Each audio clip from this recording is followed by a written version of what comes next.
Mateus 6, do verso 9 ao verso de número 13. Nós vamos sair desse estudo, no mínimo, tendo decorado a oração do Pai Nosso, tendo ela toda de cabeça. E a palavra de Deus nos diz assim: portanto vós orareis assim: Pai nosso que estás nos céus, santificado seja o teu nome, venha o teu reino, faça-se a tua vontade, assim na terra como no céu. O pão nosso de cada dia dá-nos hoje, perdoa-nos as nossas dívidas, assim como nós temos perdoado aos nossos devedores, e não nos deixe cair em tentação, mas livra-nos do mal, pois teu é o reino, o poder e a glória para todos sempre. Amém. Vamos orar, irmãos, mais uma vez, pedindo a iluminação de Deus sobre o estudo dessa noite. Santíssimo Pai, eterno, cheio de glória, sabedoria e justiça, Senhor, mais uma vez nós estamos diante da Tua palavra bendita, nós estamos diante, ó Deus, dessa palavra com a qual o Senhor criou os céus e a terra e tudo que nela existe. Senhor, não há outra palavra tão poderosa, capaz de transformar os corações, transformar as vidas, capaz de transformar um homem pecador, miserável como nós, em pessoas transformadas, pessoas que são restituídas, ó Deus, que têm as suas vidas mudadas. E é diante dessa palavra, Senhor, que nós estamos nessa noite. Que o Senhor nos ajude a compreender um pouco mais dessa oração tão profunda, tão bela, tão recheada, Deus, de ensinamento para o Teu povo. Que o Senhor Deus nos dê ouvidos para ouvir, nos dê olhos para podermos enxergar as grandezas do Teu Evangelho, ó Deus, contida nessa oração ensinada pelo nosso Redentor. Ó Deus, que o Senhor nos ajude, que o Senhor Deus, ó Pai, nos abençoe, tanto a esse que fala, como todos os irmãos que estão escutando. É o que nós te pedimos, Santíssimo Deus, em nome de Jesus. Amém. Irmãos, nós hoje vamos continuar na terceira petição do Pai Nosso, que é: venha o teu reino. Nós vimos, irmãos, que o reino de Deus, ele é o governo, o domínio e o poder de Deus sobre todas as coisas, sobre tudo que existe. Esse reino de Deus, irmãos, ele é o governo de Deus sobre tudo quanto você possa imaginar. É o domínio absoluto de Deus sobre todas as coisas. Tanto sobre os homens que são eleitos para a salvação, como também sobre os réprobos, ou seja, aqueles que Deus rejeitou. Tudo está sob o domínio de Deus. O reino das trevas está sob o seu domínio e nada escapa do domínio desse Deus. Nós vimos, irmãos, que o reino de Deus, ele é orgânico, ou seja, ele está crescendo, ele está avançando. E ele avança através da pregação do Evangelho. Ele é um reino presente. Ele não é algo que nós estamos esperando, não, ele já está presente. Ele é inaugurado na vinda de Cristo, a primeira vinda de Cristo. Então esse reino, irmãos, ele é uma realidade presente. Apesar de haver essa tensão, do já e ainda não. Ou seja, ele já está presente, mas ele ainda não se completou, ele está avançando, ele está crescendo. E ele vai se completar na segunda vinda de Cristo. Por isso que, apesar do reino de Deus, esse domínio do Senhor ser algo presente, ele também é algo escatológico, ou seja, ele aponta para o futuro. Porque ele vai se completar no futuro. Essa tensão, irmãos, do já e ainda não, ela se apresenta algumas vezes na Bíblia. Como, por exemplo, Paulo, quando escreve à igreja dos Efésios, ele diz que que Deus nos fez assentar nas regiões celestiais com Cristo. É um verbo no passado, ou seja, ele já fez. Ou seja, nós já estamos assentados nas regiões celestiais com Cristo. Mas ainda não. Por quê? Por que nós estamos assentados lá? Porque nós estamos unidos a Cristo. Então, se nós estamos unidos a Cristo e Cristo está assentado à destra do Pai, a igreja também está. Então, mas é aquela tensão, já estamos, mas ainda não. Também ele diz que nós já ressuscitamos com Cristo. No já e ainda não. Então, o reino já chegou, ele já foi inaugurado, mas não na sua totalidade. Ele está avançando. Então, nós vimos na última aula que a segunda petição nos ensina que todos os crentes são cidadãos do reino. O reino, como realidade orgânica, nos ensina que não devemos nos alienar do nosso mundo. Devemos lutar para que os valores do reino sejam colocados em prática em nosso mundo, para que as mazelas provocadas pela queda sejam minimizadas pela igreja, como agência orgânica do reino de Deus. Então, algo que nós devemos aprender, irmãos, é que todos os crentes, sem exceção, são representantes do reino de Deus. Todos os crentes são representantes do reino de Deus. Aonde você for, aonde você colocar os seus pés, você é um representante do reino de Deus. Não é só o pastor, não é só o presbítero, não, todos. Todos são representantes desse reino. A Igreja Católica Romana, ela diz que o Papa é o representante do reino de Deus nesse mundo. Apenas ele, isso não é verdade. Todos aqueles que são alcançados pelo Evangelho, eles fazem parte do reino de Deus. Agora, existem dois reinos. Existe o reino de Deus e existe o reino das trevas. Aquilo que os teólogos chamam de reino parasita. Porque é um reino que depende do reino de Deus. O reino a qual o príncipe é Satanás. Existe um reino das trevas. Nós não podemos subestimar ou achar que ele não existe. Existe sim. E ele trabalha contra o reino de Deus. E existe apenas esses dois reinos, irmãos. Não existe um terceiro reino, o reino neutro, que seria o reino dos homens. Só existem esses dois reinos e eles há uma inimizade entre os dois. E quem fez essa inimizade e separação foi o próprio Deus. Abra sua Bíblia lá em Gênesis. Gênesis capítulo 3, versículo de número 15. Gênesis capítulo 3, versículo de número 15. Veja lá.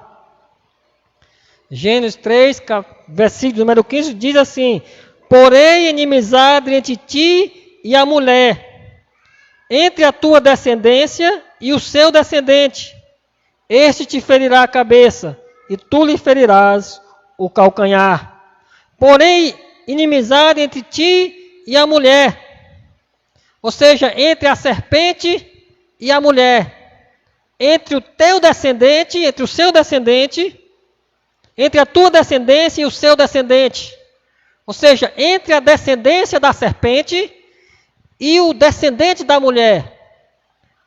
O descendente aí, irmão, são as sementes. A semente da serpente e a semente da mulher. E só existem esses dois grupos de pessoas. E Deus está falando aqui de homens. E só existem esses dois grupos de pessoas. Os descendentes da mulher são aqueles que são parte do reino de Deus. E os descendentes da serpente são aqueles homens que fazem parte do reino das trevas. E não tem um grupo misto. Não tem uma coluna do meio. A única divisão que há no mundo é essa. São os filhos de Deus e os filhos da serpente. E esses filhos da serpente, irmãos, eles fazem parte do reino das trevas. E quando nós oramos nessa segunda petição, pedindo que venha o teu reino, essa petição, irmãos, ela aponta para a segunda vinda de Cristo, lógico, não temos dúvida disso, mas ela tem um aspecto também de clamar pela destruição do reino das trevas. Do reino das trevas. É exatamente isso que nos ensina a pergunta 102 do nosso breve catecismo, que pergunta assim: pelo que oramos na segunda petição? Na segunda petição, que é venha o teu reino, pedimos que o reino de Satanás seja destruído e que o reino da graça seja adiantado, que nós e os outros a ele sejamos guiados e nele guardados, e que cedo venha o reino da glória. E eu quero me ater, irmãos, nessa noite, a essa primeira parte, que o reino de Satanás seja destruído. O reino de Satanás seja destruído. E o reino de Satanás, irmãos, ele não é composto só de pessoas, de seres espirituais. Não são apenas os demônios, são pessoas também. Pessoas que não são crentes, que não fazem parte da igreja. E quando eu digo da igreja, não é da igreja visível. Não é apenas ser membro ou estar com o nome no hall de membros, mas aqueles que de fato foram alcançados pelo Evangelho e foram transformados por isso. O reino de Deus, irmãos, ele já chegou. Ele já chegou. Isso é claro. Você pode ver isso, por exemplo, abra aí a sua Bíblia, em Mateus capítulo 12, versículo 28. Veja o que Cristo diz. Se porém eu expulso demônios pelo Espírito de Deus, certamente é chegado o reino de Deus sobre vós. É chegado o reino de Deus. Se eu expulso demônios pelo Espírito de Deus, é chegado o reino de Deus sobre nós. E aí é que eu digo, irmãos, que as possessões, elas tiveram uma importância pontual. Elas tiveram uma importância na época que Cristo veio a esse mundo. Porque quando o reino de Deus é estabelecido, o reino das trevas, ele começa a ser vencido. Ele começa a ser subjugado. E onde é que se via isso? Com os demônios. Eles viam Cristo e se lançavam ao chão. Eles eram expulsos por ele. As possessões tiveram naquela época algo extraordinário, que era mostrar o que Cristo veio fazer. Ele veio destruir o reino das trevas. E o reino das trevas, irmãos, ele está vencido. Ele está derrotado. Veja lá, agora em Lucas capítulo 10. Lucas capítulo 10. Versículo 17 e versículo 18. Lucas 10, 17 e 18. E diz assim: então regressaram os 70, possuídos de alegria, dizendo: Senhor, os próprios demônios se nos submetem pelo teu nome. Mas ele lhes disse: eu vi Satanás caindo do céu como um relâmpago. Irmãos, Deus enviou os 70 a pregar. E eles voltam admirados, né, que o reino das trevas, os demônios estão se submetendo a eles. Aí Cristo diz: olha, eu vi Satanás desabar. E aí as pessoas interpretam esse texto muito errado, achando que Cristo viu Satanás caindo dos céus. Mas o que Cristo está dizendo é que ele viu o reino de Satanás desabando. Por quê? Porque o Evangelho começou a ser pregado. A palavra de Deus começou a ser pregada e ele viu o reino, a cidade de Satanás sendo abalada, vencida, sendo derrotada pelo Evangelho. E aí o reino das trevas, irmãos, se demonstra abalado, caindo. Por quê? Porque os 70 saíram para levar o Evangelho, a palavra de libertação, o poder de Deus. E quando o poder de Deus começa a ser lançado, atacado, começa a atacar as trevas, a cidade de Satanás é destruída. O reino dele começa a ser abalado. E o reino de Deus resplandece. É o fim de um reino que já está vencido, que já está destruído. Então, irmãos, o reino de Deus já chegou. O reino das trevas está abalado. Satanás já está vencido. Nós estamos numa guerra espiritual, sim. Nós temos uma luta a ser travada, sim, mas contra um inimigo que já está derrotado. É por isso que nós podemos afirmar que somos mais do que vencedores. O dono da casa chegou e amarrou o valente, levou os seus despojos. Arrancou tudo dele. Você não vê algumas igrejas aí, o pessoal amarrando Satanás, né? Mas ele já está amarrado. O valente já foi amarrado. Tudo foi tomado dele. Ele foi vencido na cruz. O que é que diz lá o proto-evangelho de Gênesis 3,15? Ele esmagará a tua cabeça. Era para Satanás que aquilo estava sendo dito. E Cristo esmagou a cabeça de Satanás lá na cruz.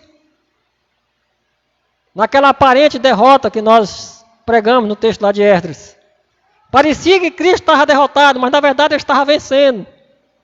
Ali a cabeça de Satanás é esmagada. Então Satanás está vencido, sim. Mas ele é perseverante. Ele continua, como diz um certo teólogo da nossa igreja, como uma cobra com a cabeça esmagada. Você já viu uma cobra que você esmaga a cabeça dela, ela continua a se debater? E se você chegar perto, botar a mão, o dente dela ainda causa estrago, ainda pode envenenar alguém? Assim é Satanás. Ele está vencido e ele sabe disso. Talvez seja o grande desespero dele. Ele está vencido e não tem como ele mudar. Ele está derrotado. Cristo derrotou. Cristo derrotou. Mas ele continua tentando causar estragos no reino de Deus. Ele continua tentando atingir aqueles que fazem parte do reino. E nós precisamos, irmãos, orar para que esse reino seja destruído, de fato. Nós precisamos orar. E esse reino, irmãos, ele é representado no nosso meio por pessoas de carne e osso. Por muitos segmentos desse mundo. E aí, irmãos, onde devem entrar as orações imprecatórias. Clamar para que Deus destrua certas coisas. As coisas malignas que estão nesse mundo e muitas vezes dominando. Como, por exemplo, você já clamou alguma vez para que Deus venha destruir o movimento LGBT? Você já clamou alguma vez? Eles são representantes do reino das trevas. Eles afrontam o reino de Deus. Você já orou alguma vez? Senhor, destrói o movimento LGBT. Derrama teu juízo sobre eles. Tu tem visto a afronta? Né? Talvez a gente nunca tenha orado assim. Contra as coisas que têm afrontado o reino de Deus. Dominado, aprisionado, acorrentado pessoas. A própria Rede Globo. Talvez a gente nunca tenha lembrado de orar contra a Rede Globo. Que trabalha incessantemente como agente de Satanás nesse mundo. Em tudo que ela faz. Qual é a bandeira hoje da Globo principal? Homossexualismo. Homossexualismo. Se eu estava vendo um dia desses, sabe que crente não assiste novela. Ele para, de repente, está passando a novela lá e ele acaba vendo sem querer, né? Mas está passando uma reprise de uma novela, ela faz a desgraça, depois ela traz de novo, porque quem ela não ensinou, ela quer ensinar agora. Né? De uma jovem que quer virar homem. Né? E eu vi lá mesmo na parte que estava tendo o confronto da mãe com a jovem, né? A mãe indignada, porque era uma menina e de repente apareceu como se fosse um homem. De bigode e querendo que a mãe pague uma cirurgia para tirar os seios. Isso é uma obra das trevas, meu irmão. E nós não oramos para que a Globo seja destruída. A Globo seja destruída. Com seu Big Brother, 20 anos aí, afrontando a Deus, com tudo aquilo que a palavra de Deus é contrária, eles aplaudem. Discórdia. Tudo que a Bíblia aponta como pecado, fazem como se fosse algo bom. E nós não percebemos muitas vezes o ataque de Satanás, que mesmo vencido continua latindo. E nós sabemos que Satanás também é um instrumento de Deus, para que os intentos do Senhor se cumpram, né? Como dizia Lutero, né? Satanás é o cachorro de Deus. É o cachorro de Deus. Mas ele está aí. E muitas vezes, irmãos, nós não fazemos orações imprecatórias. Algumas pessoas acham que é até pecado. Não, pastor, mas como é que eu vou orar para Deus destruir algo? Como é que eu vou orar para Deus destruir algo?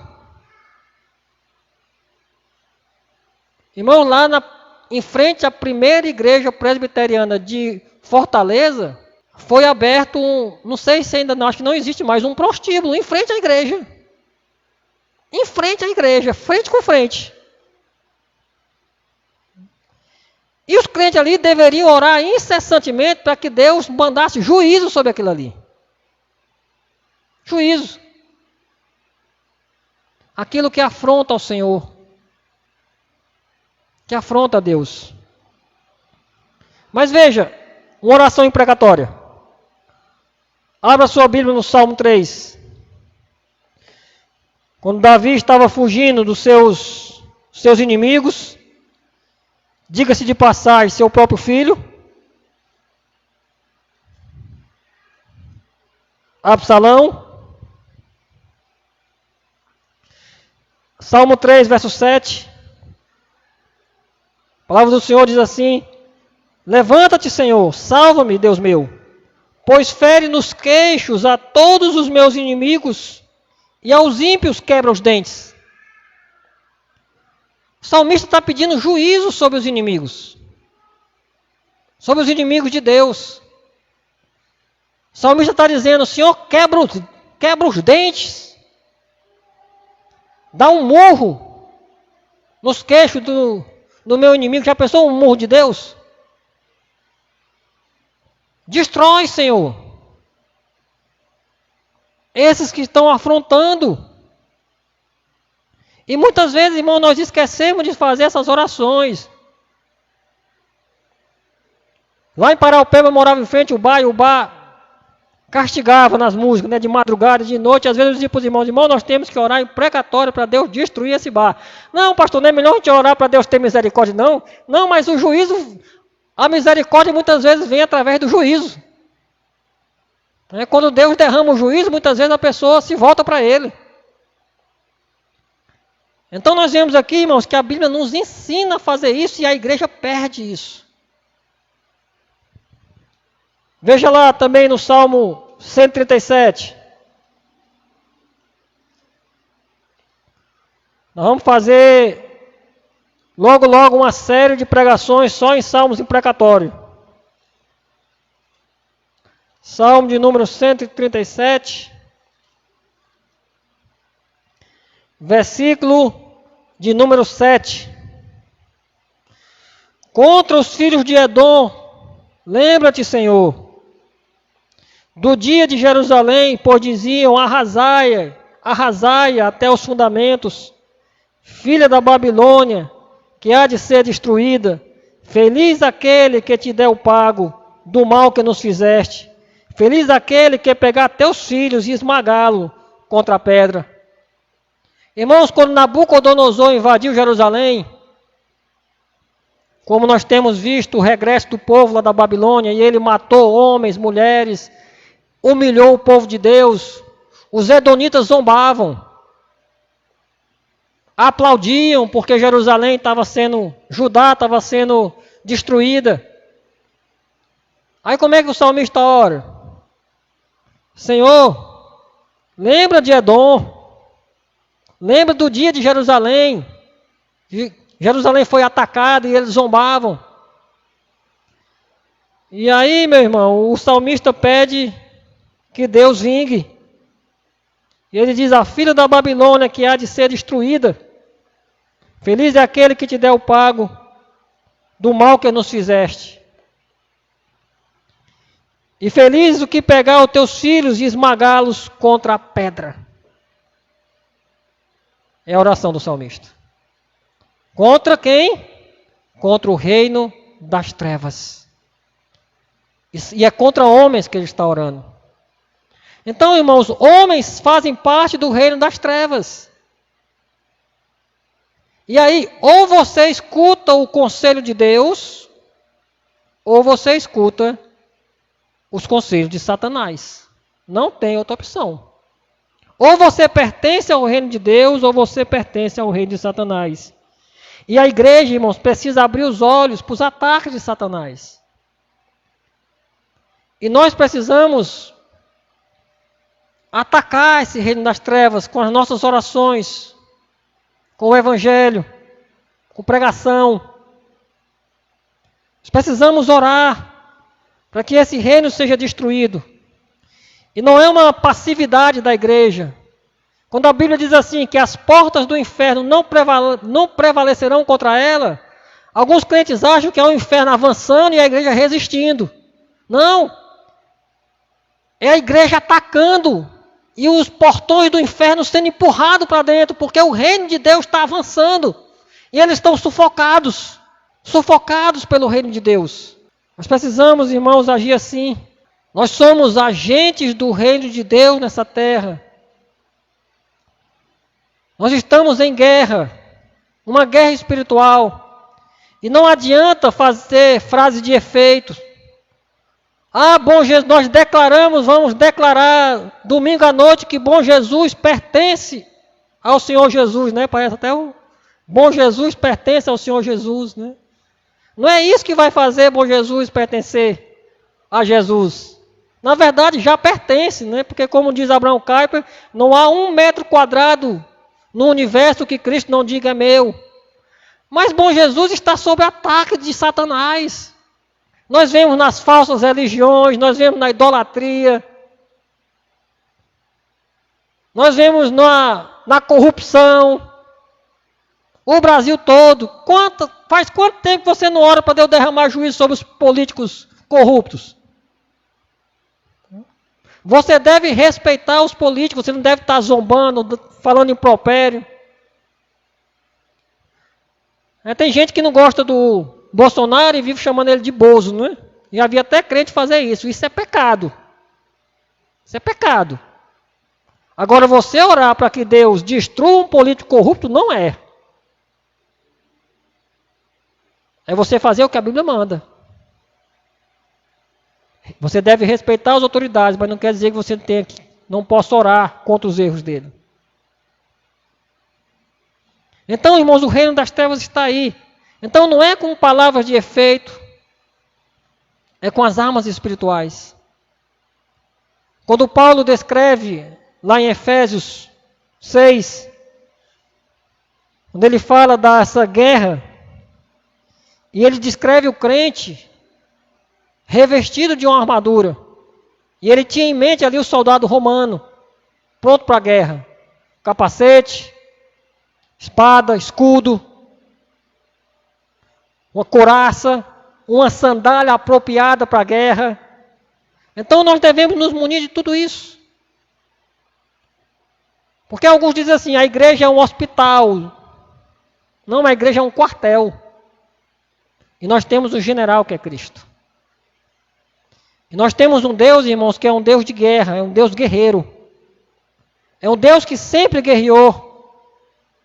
Nós vemos essa questão da guerra ali entre Davi e Golias. O descendente da mulher, Davi. A semente santa, o representante da semente santa, enfrentando o representante dos filhos das trevas, Golias. E aí você vê as nuances do texto, quando ele corta a cabeça de Golias. O que é que a promessa dizia? Esmagará a cabeça da serpente. Aquilo tudo, irmãos, era flash. Você vai olhar para a luta de Davi e Golias, você vai ver um trailer do que Cristo iria fazer na cruz. a vitória do reino dos céus. Então, irmão, nós temos um reino. Nós temos um reino. Qual é a mensagem central do reino? Arrependimento. As pessoas precisam se arrepender. Jesus começa a pregar lá em Mateus 4 e ele diz: arrependei-vos porque é chegado, está próximo o reino de Deus, ou o reino dos céus. Então, se o reino de Deus chegou em você, você se arrepende. Ele traz arrependimento. E nós começamos a viver uma vida contrária ao reino das trevas. O reino de Deus traz libertação, traz transformação de vida. O Senhor Jesus, lá naquela parábola da semente de mostarda e do fermento, ele compara o reino de Deus à semente de mostarda, que é uma das menores das sementes, mas quando nasce, ela vai crescendo a ponto de abrigar muitas aves. Ou seja, o reino de Deus cresce, ele avança, ele se espalha. Mas ele também vai usar a figura do fermento, que transforma a massa. Nem sempre o fermento na Bíblia é sinônimo de pecado, mas também de transformação. Então o fermento era colocado na massa e aquilo transformava a massa. O reino de Deus traz transformação. Ele traz restauração. Mas nós precisamos, irmãos, ficar atentos contra os ataques de Satanás. Que às vezes ele é tão sutil que nós nem percebemos. Quando, por exemplo, ele cria coisas para desviar os homens do dia do Senhor. Nós muitas vezes não percebemos o ataque de Satanás. Aí você veja que tudo quanto é data comemorativa, cai aonde? Quase tudo. No dia do Senhor. Final de Copa do Mundo. A Liga Americana de Futebol Americano, a redundância. A Liga Americana de Futebol Americano, tem uma temporada que cai todos os jogos principais no dia do Senhor, na NFL. E sabe o que foi que eles disseram uma vez? A NFL tirou o dia da igreja. Por quê? Porque os próprios crentes deixavam de ir para a igreja para ir assistir os jogos. Eu conheço uma pessoa que ele sumia da igreja nesse tempo, para assistir os jogos. Isso é ataque, meu irmão. Aí quantas vezes nós já oramos para Deus destruir isso? Aquilo que afronta o seu dia. Mas tantas outras coisas, né? O Senhor diz que a sua glória Ele não divide com ninguém, mas o dia dos pais cai no dia do Senhor. Mas não é dia dos pais, é dia do Senhor. O dia das mães cai aonde? Por que o dia das mães não é o segundo sábado do mês? É de maio, é? Do mês de maio. Não, é o segundo domingo do mês de maio, não é o dia do Senhor. Mas por que dá no sábado? Às vezes nós não percebemos, irmãos, as estratégias de Satanás. E eu não tenho nada contra as mães não, viu? Nem contra os pais. Mas aquilo que não deveria ser pecado, às vezes se torna. É pecado você assistir uma partida de futebol? Não é. Mas se você faz isso no dia do Senhor, na hora do culto, se torna. E se o reino de Deus, irmão, chegou em nossas vidas, o reino de Deus existe e aqueles que fazem parte do reino de Deus declaram Jesus como Senhor das suas vidas. A tão esperada promessa de salvação chegou.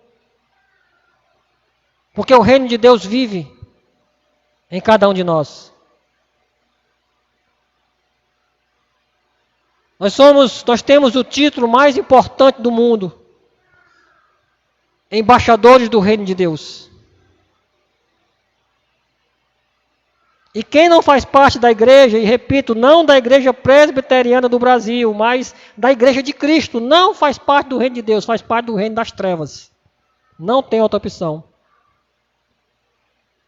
E qual é a única forma de adentrar o reino? Ouvindo o evangelho e se arrependendo dos seus pecados. Você faz parte do reino de Deus. É assim que nós fazemos parte desse reino. É assim que nós engajamos nesse reino que vai durar para sempre. Nunca vai haver trégua, irmãos, entre o reino de Deus e o reino das trevas. Nunca. Satanás sabe que está derrotado. Ele sabe que vai ser lançado no lago de fogo. Ele conhece a Bíblia, ele sabe o que a palavra de Deus diz. Mas aí ele quer causar o maior estrago possível. E por isso nós temos que orar para que Deus destrua esse reino. Que Cristo volte. E Cristo jogue Satanás e todos os seus seguidores no lago de fogo, que é o inferno, para todo sempre. Aí sim vai acabar o reino das trevas.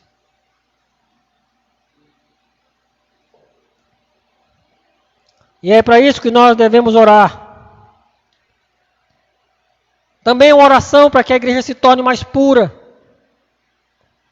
demonstrando a esse mundo de trevas que Cristo agiu em nossas vidas. O Senhor é soberano e vitorioso. Então essa oração, irmãos, ela nos traz a lembrança, a soberania e a providência de Deus nesse mundo, que Ele tem o controle da história. Ela nos faz lembrar do nosso total dependência de Deus. E que nos traz esperança de que um dia tudo isso, toda essa desgraça do reino das trevas vai acabar. Há uma esperança presente no reino e há uma esperança futura no reino de Deus. Estamos quase concluindo, eu quero ler a pergunta do Catecismo de Heidelberg, né, que diz assim: